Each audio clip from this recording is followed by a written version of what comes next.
Bonjour, bienvenue à la gare de Dakar.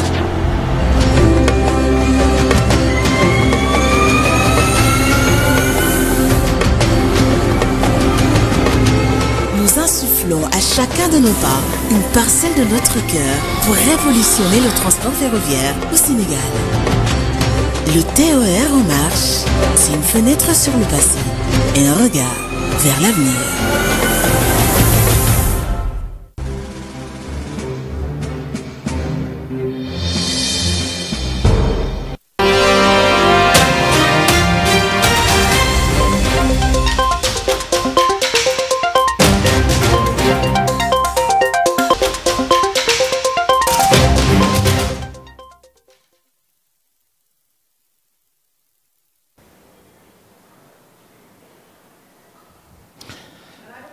Merci de nous rester fidèles et merci donc de nous suivre sur Yegle TV ñu am mbégte ak kontaante di leen dalal fii ci Yegle TV tey di alxamis fukki fan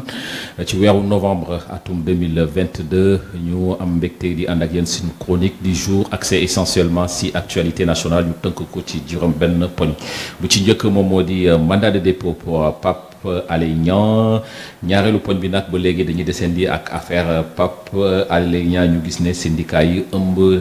kuréel yi nekk ci wàllu tasum xibaar ñoom ab doxu ñaxtu donc la ñu fas yéene mooy ñaareelu poñ bi ci ñetteelu poñ bi nag li aju ci wàllu dotation carburant kii di Guy Marius Sagna mujj na am dëgg ci kaw assemblée nationale ñeenteelu poñ bi nag moo di alliance wala lëkkaloo bu dox diggante Macky Sall ak Idi ñu gis ne rek ab piège moo ci laxasoo fi lekk atum 2024 bi dinañ si ñëw ci nu mu gën a yaatoo juróomeelu poñ bi sànq Ousmane Sonko dafa amoon tase ak dafa janoon ak taskatu xibaar yi ci loolu nag dinañ ci ñëw ci nu mu gën a yaatoo ak ñi nga xamante ne ñoom ñooy sunu naataango yi fa teewaloon foofu di Fatoumata Ba gannaaw ba mu yëkkatee ay kaddu jëmale ko ci blessure bi nga xamante ne bi dal na attaquant sénégalais bi di Sadio Mané mu nekk ab transition pour juróom benn lu poñ bi gannaaw Sadio Mané kii di défenseur bi Abdou Diallo moom it ni ki démb am na gaañu fu nga xamante ne moom moo di Allemagne ci entraînement d'avant-match équipe am di RB Leipzig li mooy juróom benn poñ yi nga xamante ne bi moom la ñu fas yéene càmbar ak yéen si sunu chronique du jour ma mbégte ak kontaante di ànd ak Fatmata Ba ci wàllu analyse Fatmata nuyu naa la. fay naa la Timéra maa ngi lay nuyu di nuyu suñu mbokku téléspectateur ak internautes yi di leen wax dal leen jàmm ci seen plateau bu chronique du jour. voilà sans transition dañuy door ak lii di mandat de dépôt bi nga xamante ne bi moom la ñu door kii di Pape Alé Niang ñu gis ne rek mandat de dépôt boobule kii di juge d'instruction Mamadou Seck moo sookee donc lu nu mel. kii di juge deuxième cabinet Mamadou Seck moo ko dóor lii di mandat de dépôt loolu naka xaaroon nañ ko ginnaaw réquisitoire bu procureur mi laajoon moom tamit mandat de dépôt pour Pape Alé Niang moom nag fanaan guddi gu njëkk a démb fale ca kaso moom Pape Alé Niang nag ñu ngi koy toppee ci ay fësal ay xibaar yoo xamante ne mën na yëngal réew ak loo xamante ne da ko bokk ci armée te waru ko woon a fësal loo xamante ne hiérarchie bi jox ko ci ndigal loolu lañ ko doon toppee moom nag moom weddina tuuma yooyu ñu teg ci ndoddam yëpp moom nee na defu ci dara li mu def ko juste que ne dafa analyser moom fësalul xibaar yi le voilà donc li ci kanam réew li gët dañuy desandi ba léegi ak affaire bu Pape Alé Niang ñu gis ne syndicat yi ëmb kuréel li yëngu ci wàllu tasum xibaar ñoom doxum ñaxtu donc la ñu fas yéene fan yi moom la ñu fas yéene fan yii bu ñu sukkandikoo ci waxu Bamba Kassé bi nga xamante ne démb bi ñu génnee bi juge d'instruction bi joxe lii di verdict moom génn na wax ne que ñu ngi soutenir kii di Pape Alé Niang moom nag nee nañu li ñuy ñaxtu mooy bokkal na ci violation liberté de la presse waaye tamit ñoom ñu ngi sàkku dépénalisation lii di délit de presse loolu ñu ngi koy sàkku waaye du association yi nekk Sénégal kese ñoo jóg taxaw ci ñu ci mel ni association presse yi nga xamante ne ñu ngi fële ci bitim réew tamit ñu ngi koy ñaawlu am na boo ñu xam ne prévoir nañ ko suba incha allah fële ca France waaye tamit ñii nga xamante ne ñooy association des journalistes d'investigation yi nga xam ne faree nañ ci Afrique de l'Ouest ñoom tamit nee nañ ñu ngi manifester seen soutien kii di Pape Alé Niang ba pare di sàkku ci nguuru Sénégal mu libéré ko ci nu mu gën a gaawee. di fàttali ne Pape Alé Niang mu ngi bokk ci cellule Norbert Zongo donc di Sénézo cellule Norbert Zongo boobu moo ëmb bépp taskatu xibaar bu yëngu ci wàllu investigation donc il est bon donc de préciser donc cela donc ñu gis ne rek fu mu ne nii donc dafa mel ni kuréel yi nga xamante ne bi donc moo bootu ci kuréel boobu fii ci Sénégal ñu koy woowee CAP même instant bu ñuy wax ak askan wi nege ni donc ñoo ngi dajee fa nga xamante ne moom moo di maison de la presse en ce moment là donc pour xool donc ban stratégie donc la ñu war a teg ak yan yoon donc la ñu war a kii pour rek daal di mën a défendre li nga xamante ne moom moo di liberté donc de la presse parce que selon la CAP donc c'est la liberté de la presse elle-même donc qui est menacée donc par rapport ak li nga xamante ne bi donc ñu ngi koy vivre jamono ji sans transition bu ñu fa jógee nag dañuy àddu ci sunu troisième point bi muy dotation donc de carburant ñu gis ne Guy Marius Sagna fu mu ne nii mujj na am gain de cause. am na gain de cause ci kaw assemblée nationale ak état bu Sénégal Guy Marius Sagna nag depuis ñu ngi ko falee bees député fële ci assemblée nationale moom dafa lankoon ba kàndangaare ne ko moom du jël ci yi nga société étrangère yi nga xamante ne ñu ngi ci biir réew mi du ci jël gasoil benn yoon moom nee na day promouvoir société sénégalaise yi loolu nag mu doonoon xeex bu xaw a yàgg tuuti léegi nag mujj na am gain de cause maanaam li mu doon sàkku am na ko ndax moom jox nañ ko bon yi nga xamante ne yóbbul nañ ko ci station yi nga xamante ne fa la bëgg ñu jëlee di gasoil. Voilà autre chose aussi en politique toujours par rapport à notre quatrième point ñu gis alliance Macky Sall ak Idi nekk piège ci atum 2024. waaw alliance Idi Macky Sall mën na doon piège ci kii di Idrissa Seck nga xam ne dafa moom mooy président parti réew mi te mu ñëwaatoon ci président Macky Sall fekk si ko ci nguur gi loolu nag mën naa gàllankoor ay bëgg-bëggam ci bëggee présenté wu lii di ci élection 2024 yi loolu nag ñi ko jàngat mooy politiciens yi nee nañu loolu mën na ko gàllankoor ndax mënul tëb rek génn à presque à 16 mois des élections ne day génnaat ci nguur gi ak lim fi joto yekk yépp donc ñu laa nit samp laaj ne loolu mën na doon piège boo xamante ne lan lañ ko pour wàññi adversaire politique yi. mën na bañ a nekk rek piège aussi ah. waaw est-ce que donc par exemple Macky Sall du ko ngemb mu nekk le candidat par exemple de Benno Bokk Yaakaar parce que déjà depuis ce matin il y a certaines voix donc qui sont levées je pense am na benn politicien donc bu yëkkati ay kàddu ne bu sañoon donc nañu def tout pour qu'au sein donc de Benno Bokk Yaakaar moo am une cohésion afin que ñu mun a taxawal donc benn candidat ba nga xamante ne ñëpp donc ci gannaaw donc la ñuy sukkandiku pour mën a sóobu ci élection 2024 yi. mën na bañ a doon piège tamit ndax bul fàtte ne sénégalais ñu ngi lam-laamee ba tey retrouvailles famille libérale muy Macky Sall moom Idrissa Seck ak kii di Karim Meïssa Wade mi nga xamante ne ñu ngi naan mu ngi ñibbisi ci réew mi am na ñoo xam ne seen xel mu ngi tey ne que Karim Wade mën na ñibbisi farak kii di Macky Sall ak Idrissa Seck donc loolu tamit mën naa bañ a doon piège côté boobu mais ba tey Idrissa Seck doon di occuper première place bi la plupart dañuy soutenir ne que Karim Wade la ñu bëgg a def rek lii di candidat bi. De toutes les façons la météo politique donc nous le dira un peu plus tard. Inch'Allah. Voilà donc cinquième point bi Ousmane Sonko amoon janoo ak taskatu xibaar yi ñu gis ne rek mu àddu ci lii di blessure Sadio Mané kii di Ousmane Sonko moom it yëkkati na ay kaddu lu jëm ci li nga xamante ne moom moo di gaañu bii di attaquant sénégalais bi am néega nii. kaddu soutien ak kaddu soutenir kii di attaquant bi di Sadio Mané tey nag Ousmane Sonko xam ne am na ay relation yoo xamante ne yu jege la moom ak Sadio Mané ndax mu ngi koy woowee nee na kooku rakkam la nee na bëggul sax di fësal ne que pour nit ñi xam ne que ñoom ñaar am nañu relation yooyu waaye nee na Sénégalais yi jàppale moom ne ku jege Sadio Mané la nee na nag mu ngi koy ñaanal mu génn ci li mu nekk ba mën a dem foofule ci mondial bi ndax Sadio Mané du ku ndaw ci lii di équipe nationale ak lii di fii di réewum Sénégal. mais selon donc les dernières informations je pense que yaakaar am na ne Sadio Mané donc dina mën a bokk ci coupe du monde bi au vu donc de tout ce qui se dit donc présentement parce que aussi il faut qu'on se méfie un peu des fois donc de ce qui se dit parce que xam nga un journal comme l'équipe par exemple bon nga def une déclaration donc du genre bon comme quoi donc Sadio Mané est forfait après nga ñëwaat encore nga ne ko non donc le fait que donc mu forfait donc de quelque chose donc d'officiel mais mën na nekk aussi ci waru li nga xamante ne bii tu vois donc Sadio Mané mën na participer donc si ko déjà le fait donc de se dédire déjà xam nga boobu am na un discrédit bi nga xamante ne bii kii na te tamit am na benn psychose donc bu ñu posé au sein maintenant donc de l'opinion sénégalaise et surtout donc askanu Sénégal li nga xamante ne bii tey gis nañu ne donc équipe nationale bi yaakaar bi yëpp à 50% donc c'est Sadio Mané. sànq rek presse allemande côté ay midi yooyu presse allemande tamit dafa publier waat ne que Sadio Mané maanaam moom est totalement forfait ñu teg ci ay simili yu ndaw wala bu waxtu fédération sénégalaise bu football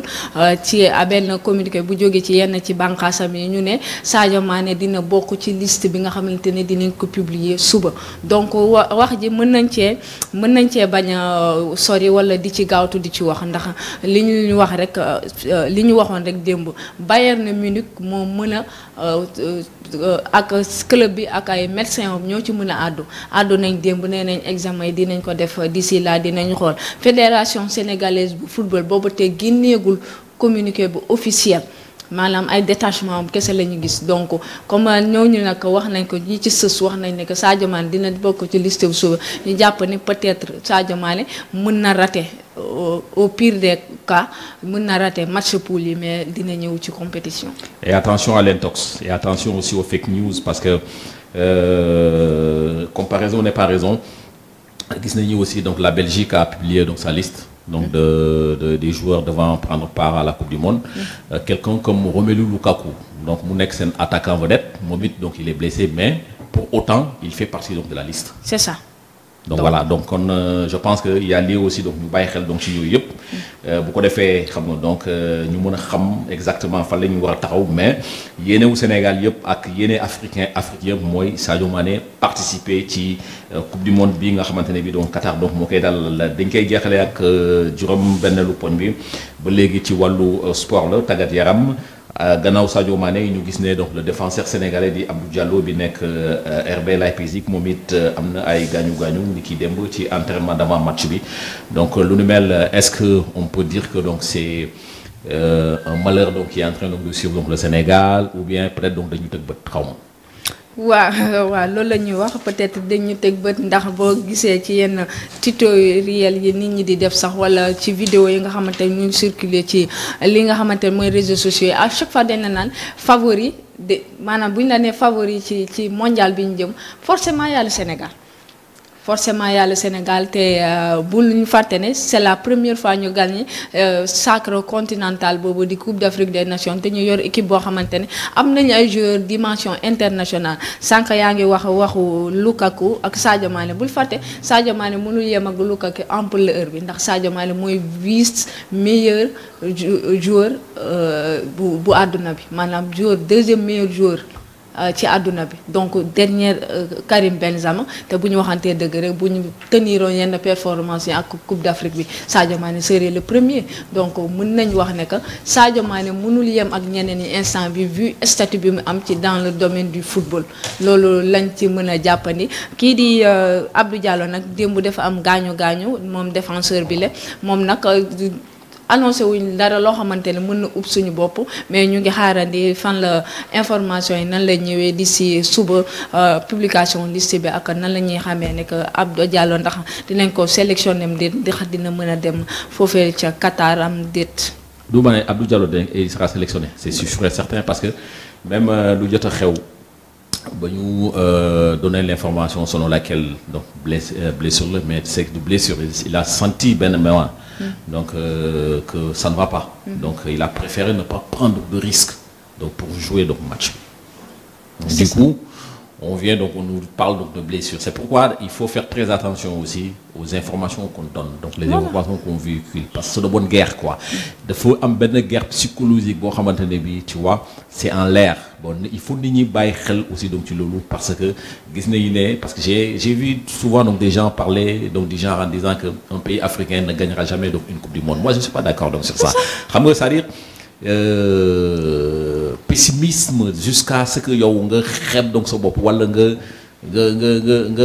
def dans ta tête que donc li c'est pas possible pour man une personne normale donc ne doit pas avoir tu vois donc cette pensée quoi ni même cette façon donc de voir donc les choses. Bon maintenant on va donc à une phase finale donc d'une Coupe du Monde. Donc échéance là et je crois qu'aujourd'hui donc tous les signaux montrent que aujourd'hui donc sur le plan enfin par rapport à la compétition quoi que l'Afrique dispose donc des équipes compétitives donc qui peuvent rivaliser avec n'importe quelle équipe au monde parce que nous avons donc des joueurs donc de classe mondiale. Aussi simple que ça. Comme les autres équipes des autres. Non mais justement, ça, on a des joueurs donc de classe mondiale parce que la preuve, tu viens donc de l'affirmer, tu viens donc de le reconnaître. Aujourd'hui, par rapport au classement donc du Ballon d'Or, qu'il y ait un Africain donc qui se classe donc deuxième, même sa position reste, tu vois, donc à désirer, c'est mitigé. Parce que bon, les gens en parlent. Est-ce que réellement, tu vois, si certains critères étaient pris en compte, est-ce qu'il serait classé donc deuxième? Voilà, lola lay wax sank té bul faté né équipe manam Sénégal Afrique il y a 5 équipes qui partent pour le mondial. 5 équipes yoy non Sénégal lañ ci demande les autres équipes qui ne sont pas qualifiées. La plupart supportent le Sénégal. C'est le Sénégal. Toute l'Afrique est focalisée sur le Sénégal. Et Sadio Mané n'est pas n'importe qui. Il est aimé, il est discipliné, il est professionnel donc c'est pas petit. C'est pas petit. L'Union équipe africaine, c'est pour la première fois on part en mondial ou une compétition 5 équipes africaines qualifiées avec des coachs locaux. C'est un pas à l'avant. Alors, donc toute l'Afrique est focalisée donc sur l'équipe nationale donc du Sénégal. Donc tu viens de dire aussi quelque chose donc d'inédite parce que dans la plupart donc autant auparavant des sélections. Voilà donc les sélections sont gérées souvent comme on dit par des sorciers blancs. Voilà. Mais heureusement donc cette édition donc a prouvé donc le contraire que maintenant donc il faut compter maintenant avec l'expertise africaine. C'est 100% africain. L'expertise africaine. Sans rien du tout. Exactement. Donc ceci étant dit. Je pense que c'est une raison de plus pour donc les afro-pessimistes à Yakarné, donc l'Afrique, pour vraiment donc brandir la Coupe donc, du monde au même titre que tu vois donc les autres pays donc, du monde. Vous parlez des afro-pessimistes, je ne dirais pas qu'il est l'heure. Laissons-les parler. En tout cas, on a fait un premier pas. 5 sélectionneurs, 5 équipes, des sélectionneurs locaux. Faisons en sorte que de minimum que 2 équipes passent les quarts de finale ou 3 équipes 4 passent les quarts de finale. Il faut que l'Afrique sache s'imposer. Le travail, c'est un travail d'équipe, c'est toute l'Afrique. Vous pensez que ces 5 équipes-là qui partent au mondial, là, on va les laisser comme ça. Toute l'Afrique est derrière toutes ces équipes, mais particulièrement le Sénégal. C'est pourquoi je t'ai dit que tout à l'heure, par rapport maintenant donc, à la participation africaine, parce que quand on regarde, ou bien quand on écoute donc, le discours donc, de Samuel Eto'o, donc, le président donc, de la FECAFOOT, la Fédération camerounaise donc, de football, qu'est-ce qu'il nous dit, ou qu'est-ce qu'il fait croire donc, aux joueurs camerounais? C'est-à-dire que c'est l'heure ou jamais donc, de faire quelque chose. Lui, il s'est mis en tête que, au pire donc, des cas, le Cameroun donc, doit pouvoir jouer donc le dernier carré donc, de cette compétition. Bon, que dire donc du Sénégal où à l'unanimité donc tout le monde reconnaît la qualité donc, de notre équipe par la grâce de Dieu et tout le monde sait aussi donc ce dont on est capable. Donc si par exemple on arrive maintenant donc à quantifier tout ça et si on arrive maintenant donc à positiver tout ça, je pense que donc il y a lieu vraiment d'espérer. Justement, même les joueurs là qui ne sont pas blessés ou qu'on n'a pas annoncé blessés, les équipes africaines qui seront là-bas. J'ai suivi une interview de Bouna Sarr, il a dit que pendant la CAN, au-dessus de sa chambre, il y avait comme il était dans une boîte de nuit. Sachant qu'il y aura ces pressions sur ces joueurs africains. Plus particulièrement le Sénégal. Ça ne sera pas facile le Qatar. Je ne dis pas que c'est les Qataris qui vont le faire, mais ça ne sera pas facile. C'est pas facile d'être champion. c'est pas facile que tous les œils soient braqués sur un pays sur